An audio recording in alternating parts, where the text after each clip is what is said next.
দর্শক সবাইকে স্বাগত জানাচ্ছি এটিএন নিউজের সাপ্তাহিক বিনোদনমূলক আয়োজন ফার্স্ট রোজ প্রেজেন্স বক্স অফিসে। তবে আজকের বক্স অফিসে একটু বিশেষ, কারণ বিশেষ মানুষ রয়েছে আমাদের সঙ্গে।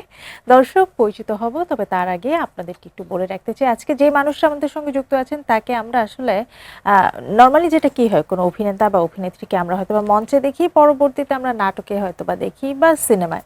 কিন্তু আজকে যে মানুষটা আছেন 30 বছরের অভিজ্ঞতা যার, মঞ্চ, সিনেমা, ছোট পর্দা, বড় পর্দা এবং বর্তমানে যেটা সবচেয়ে জনপ্রিয় ওয়েব সিরিজ, সব জায়গাতেই তিনি সমান তালে সমানভাবে আমাদের সঙ্গে আছেন। টেলিভিশন খুললেই, ওয়েব সিরিজ খুললে আমরা আসলে যাকে দেখতে পাই তিনি আমাদের ভীষণ পরিচিত, ভীষণ কাছের, ভীষণ ভালোবাসার মানুষ, এ কে আজাদ সেতু ভাই।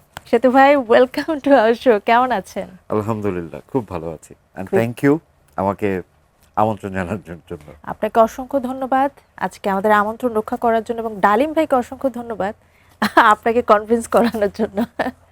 কেমন চলছে বর্তমানের ব্যস্ততা? ভালো, আলহামদুলিল্লাহ। সবকিছু মিলে মানে খুব দারুণ দুইটা প্রজেক্ট তো শেষ করলেন। একদিকে হচ্ছে চা গরম এবং অপরদিকে আরো একটা রয়েছে, সেটা হচ্ছে হেডলাইন। হেডলাইন। সো চা গরম থেকে আমরা হেডলাইনে যাব। কেমন ছিল আপনার জার্নিটা? আমার কাছে মানে প্রতিটা জার্নি আসলে নতুন একটা এক্সপেরিয়েন্স, এবং ডেফিনেটলি দুইটা কাজই আমি খুব এনজয় করেছি। অ্যাজ আ ক্যারেক্টার বলি বা অ্যাজ আ টিমমেট বলি, মানে দারুণ এক্সপেরিয়েন্স। গল্পের সাথে একটা চমৎকার জার্নি ছিল আমার। আপনার ক্ষেত্রে সবসময় যে জিনিসটা আমরা খেয়াল করি, মানে বর্তমানে আরো বেশি দেখছি, একটা গল্প থেকে আরেকটা গল্প পুরোই আলাদা, একটা ক্যারেক্টার থেকে আরেকটা ক্যারেক্টার পুরোই আলাদা। মানে মনে হয় যে অল্প কয়েকদিনের মধ্যে আপনি নিজেকে চেঞ্জ করে ফেলছেন। চা গরম আর হেডলাইন যদি দেখি, চা গরমে দেখলাম একরকম সেতু ভাই, হেডলাইনে যেয়ে দেখলাম আরেক রকম। সো এই যে টেকনিক, এটা কি সেই সেই যে 1997-98 দিকে শুরু করেছিলেন centre for theatre, centre for Asian Asian theatre. Theatre, সেখান থেকে মানে বলছিলেন হয়তোবা? ডেফিনেটলি থিয়েটার তো একটা স্কুলিং আমাকে দিয়েছেই। অ্যাক্টর হওয়ার পেছনের মূল রসদগুলো থিয়েটার থেকে পেয়েছি।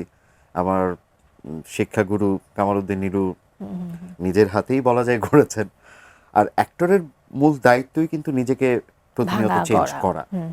চরিত্র অনুযায়ী যদি আমি নিজেকে ওখানে স্যুট না করতে পারি, তাহলে আসলে নিজেকে অ্যাক্টর বলার রাইটস আমি রাখি না। রাইট।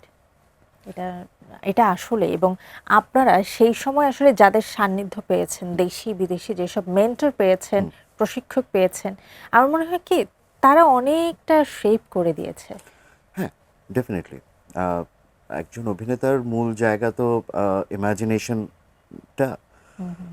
ওই জায়গাটায় এত বড় বড় মানুষদেরকে আমরা পেয়েছি যারা ইন্টারন্যাশনালি ওয়েল রেনাউন্ড, বা থিয়েটারের জায়গায় তারা এক একজন লিজেন্ড। এরকম মানুষগুলোকে কাছের থেকে দেখা, তাদের সাথে ওয়ার্কশপ করা, তাদের আন্ডারে লম্বা একটা সময় কাটানো, ওগুলো হ্যাঁ, মানে অভিনেতা হিসেবে আমার অনেক ইমাজিনেশন স্পেস অনেক বড় করে দিয়েছে। নিঃসন্দেহে।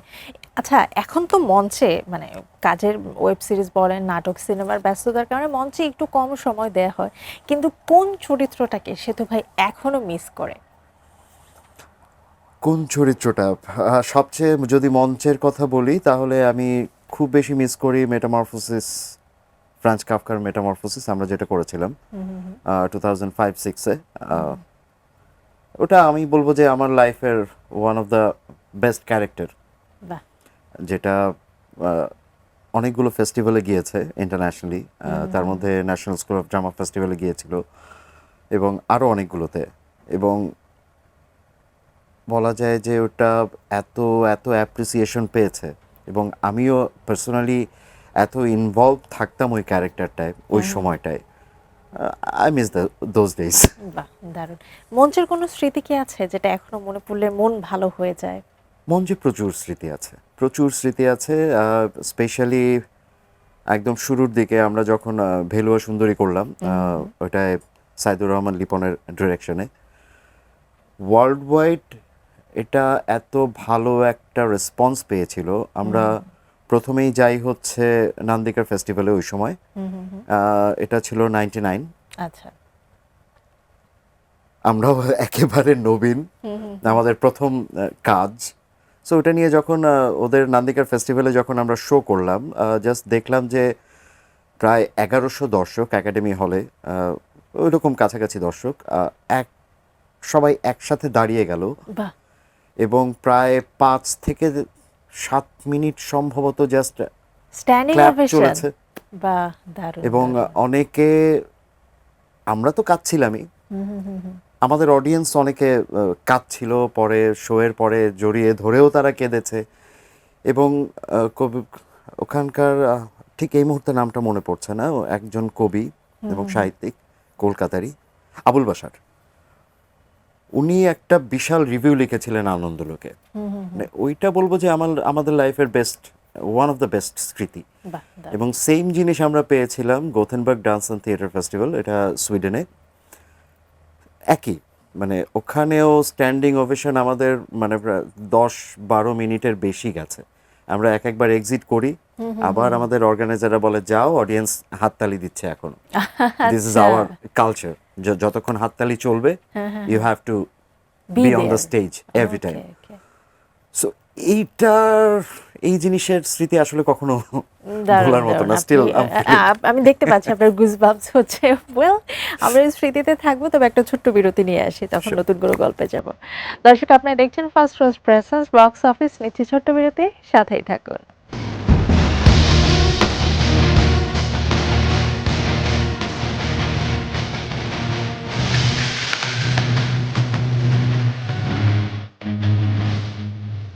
দর্শক, বিরতির পর সবাইকে আমরা একবার স্বাগত জানাচ্ছি ফার্স্ট ফার্স্ট প্রেজেন্স বক্স অফিসে। আছি আমি নুসরাত, এবং আজকে আমাদের সঙ্গে আছেন ভীষণ ভালোবাসার একে আজাদ সেতু ভাই।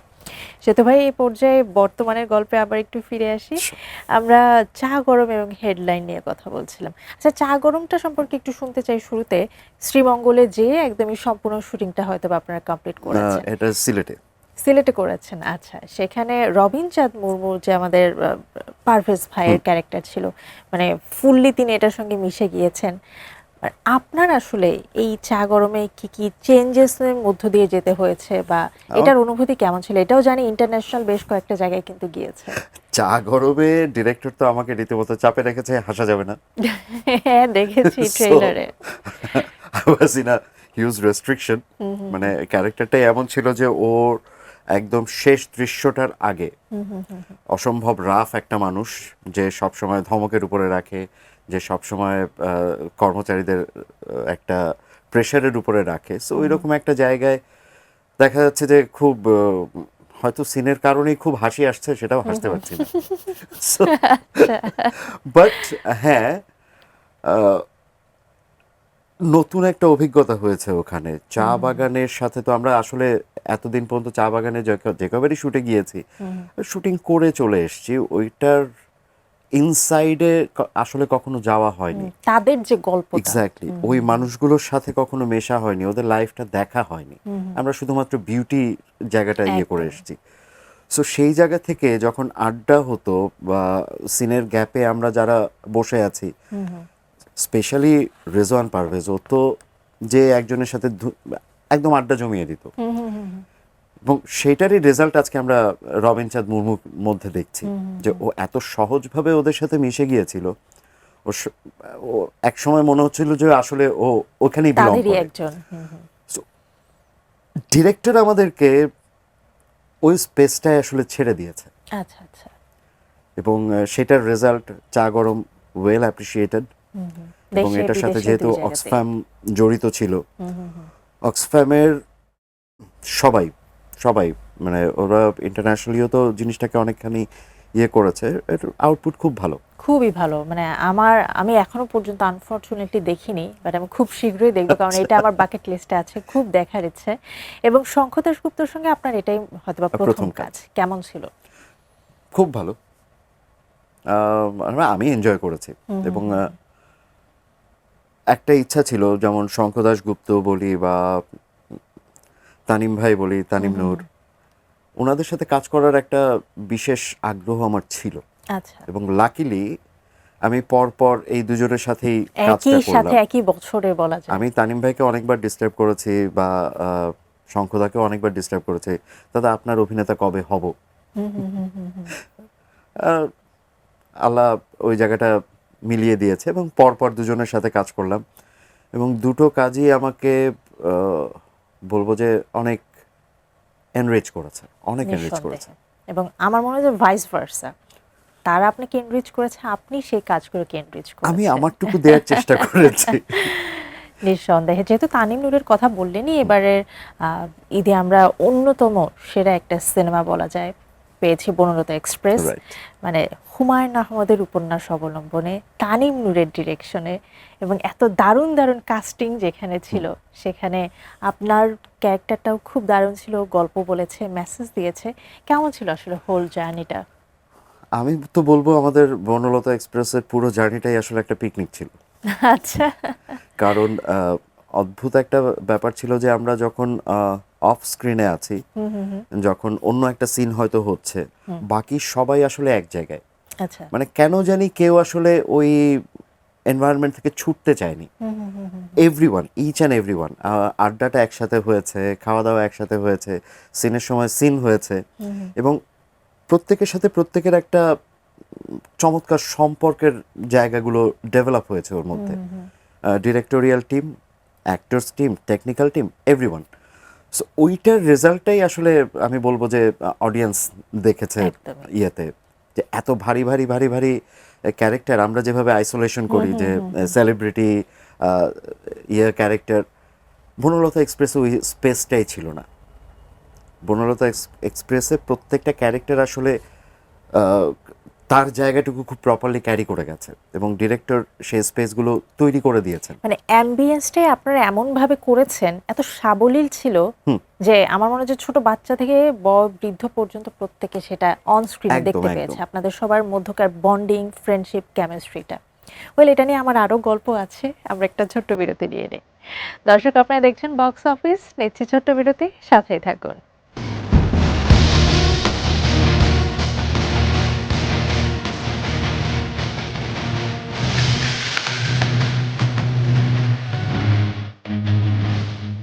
দর্শক, বিরতির পর সবাইকে আরো একবার স্বাগত জানাচ্ছি ফার্স্ট ফার্স্ট প্রেজেন্স বক্স অফিসে। চলে যাচ্ছি সরাসরি অতিথির কাছে। সেতু ভাই, আমরা বনলতা এক্সপ্রেসের গল্পে ছিলাম, আমরা আবারও একটু ফিরতে চাই। পুরো গল্পটা বা পুরো শুটিংটাই তো মোটামুটি মানে ট্রেনের ভিতরেই বেশি অংশ হয়েছে। সো অপশনও ছিল না আসলে বাহিরে যে গল্প করার, আড্ডা দিয়ে। না, ট্রেনের ভেতরে না, আমরা টোটালটাই এফডিসিতে সেট করা হয়েছিল। তা ট্রেনের বগিগুলো টোটালটাই সেট আচ্ছা আচ্ছা। এবং তো প্রচুর স্পেস ছিল অ্যাকচুয়ালি আড্ডা দেওয়ার। হ্যাঁ, শুটিং স্পেস হিসেবে আমি বলবো যে অনেক কনজেস্টেড ছিল, বাট আমাদের ট্রেনের এনভায়রনমেন্ট ওটাই, এবং ওটাই খুবই যদি না মানে হতো তারা তাহলে আপনারা খুব মানে এমন ভাবে খুব রিয়েলিস্টিক মনে হয়েছে। মানে জাস্ট লাইক ক্রিস্টোফার নোলান যেমন কাজ করে হলিউড উইদাউট সিজিআই, তিনি ওডিসি করলেন। তানিম নূরকে আসলে সেই ক্ষেত্রে ধন্যবাদ দিতেই হয়। হ্যাঁ, ডেফিনেটলি। ওয়েল, প্রত্যেকটা মানে মোশাররফ করিম থেকে শুরু করে প্রত্যেকে, মানে চঞ্চল চৌধুরী, দারুণ দারুণ অ্যাক্টর কিন্তু সেখানে ছিলেন। ওভারঅল মানে তাদের সবার সঙ্গে তো আপনার পূর্বে কাজ করা হয়েছে, এই কাজটা আমার মনে হয় একটু বেশি বিশেষ। হ্যাঁ, ডেফিনেটলি। কারণ ওই যে আড্ডার সময়টাও আসলে আমাদের একদমই বিফলে যায়নি। আমরা মানে ক্যারেক্টার অ্যানালিসিস বলি বা আমরা এর পরবর্তীতে আমাদের সিনগুলোতে আমরা কিভাবে কি করতে পারি, ওটা ডিরেক্টরের থেকেও আসলে কো অ্যাক্টরদের মধ্যে অনেক বেশি কনভারসেশনটা হয়েছে, যেটার একটা বলা যায় যে ইজি গোয়িং একটা ব্যাপার চলে এসেছিল প্রতিটা ক্যারেক্টারের রিলেশনের মধ্যে। কে কোন জায়গাটা কি করছে, কেন করছি, মানে বলা যায় যে এনভায়রনমেন্টটা তানিম ভাই এত সুন্দর করে তৈরি করে দিয়েছিল। মানে আমাদের দুই রাইটারের অসম্ভব ভালো টেক্সট, নিঃসন্দেহে। যেটা আসলে আমাকে মুখস্থ ওইভাবে করতে হয়নি, একটা অটোমেশনে চলে এসেছিল প্রতিটা ডায়ালগ। আচ্ছা।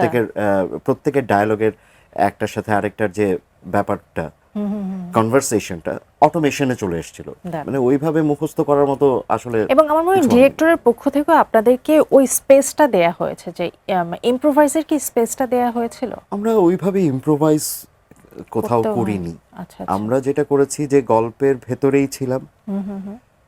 আমরা আমাদের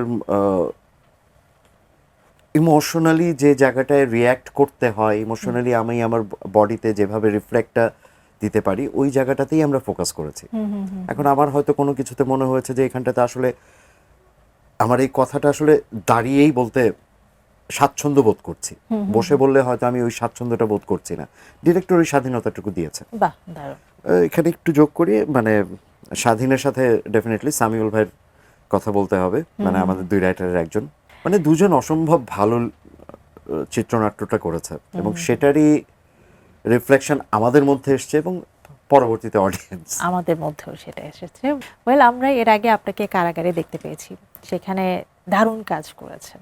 মানে সেই সেই মানুষ প্রত্যেকটা জায়গায় না পুরো আলাদা ক্যারেক্টার।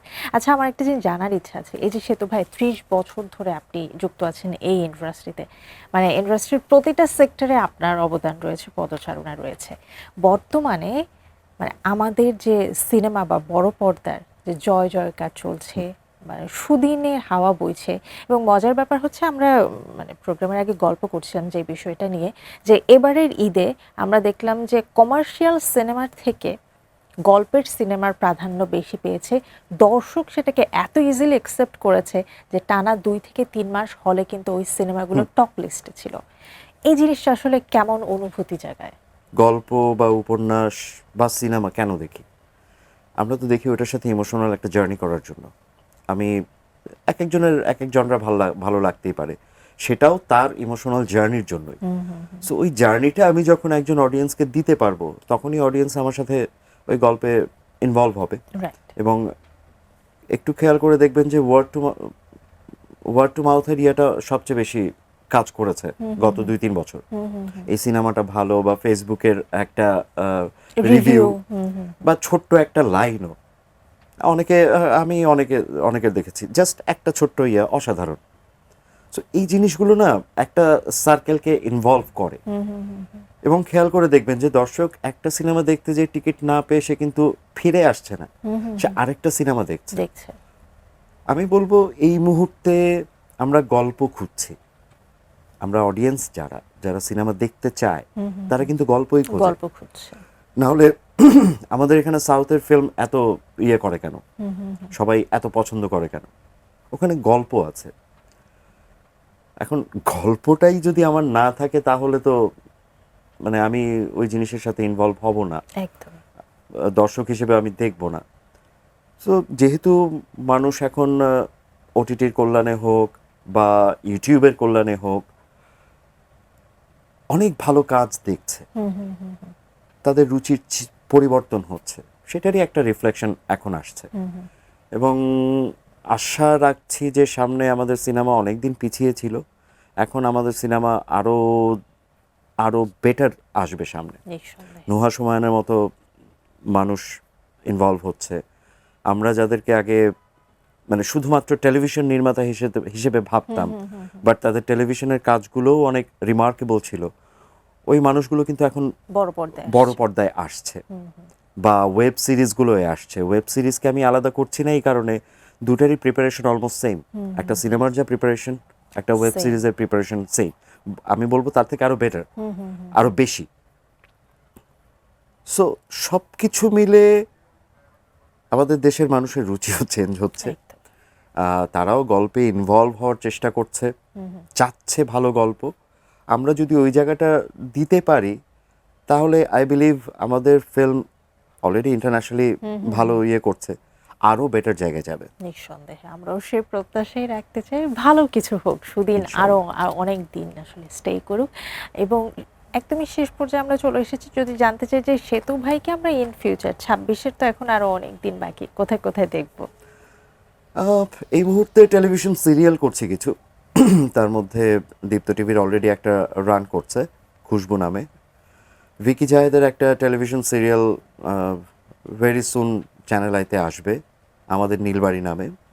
ইন্টারেস্টিং একটা সিরিয়াল হচ্ছে, যেটা আমাদের গতানুগতিক যে ধরনের টেলিভিশন সিরিয়াল হয় তার থেকে একদমই বাইরে। আচ্ছা, আরও দু একটা কিচেন পলিটিক্স নামে একটা চলছে অলরেডি বৈশাখী টিভিতে।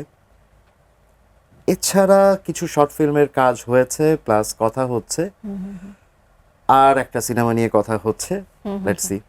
আচ্ছা, সেটা এখন ডিসক্লোজ করা যাবে না। এখনই ডিসক্লোজ করা যাচ্ছে না, তবে Okay. হাঙর নামে আরেকটা সিনেমা এই বছরের শেষের দিকে রিলিজ হবে আচ্ছা, তন্ময় সূর্যের পরিচালনায়। দারুণ। আমরা সেটার জন্য শুভ কামনা রাখতে চাই, শুভেচ্ছা রাখতে চাই। হয়তোবা তখন রিলিজ পেলে আবারও গল্প হবে এখানে, এই ইনশাআল্লাহ। সেটে আড্ডা হবে। তো ভাই, থ্যাংক ইউ সো মাচ আজকে আমাদের সঙ্গে যুক্ত হবার জন্য। Thank you.